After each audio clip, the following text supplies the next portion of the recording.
ချိန်တူတောင်းတောင်းနဲ့ first centering process ကိုဆရာတို့အတွက် Brown Crack ကစိတ်တိုင်းကျဆောင်ရွက်ပေးနေပြီနော်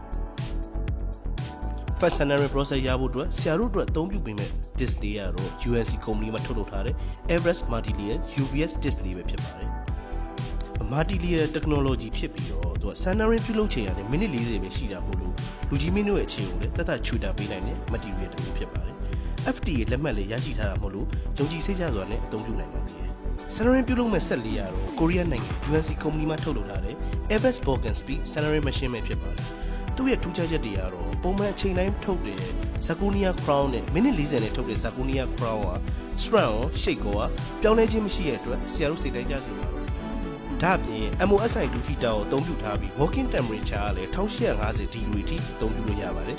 မိနစ်30 centering လုပ်ပြီး10မိနစ် cooling လုပ်ပြီးရတယ်ဆရာတို့စိတ်ကြိုက်လိုချင်တဲ့ Zagonia Crown Brown Crack မှာရရှိမှာဖြစ်ပါတယ်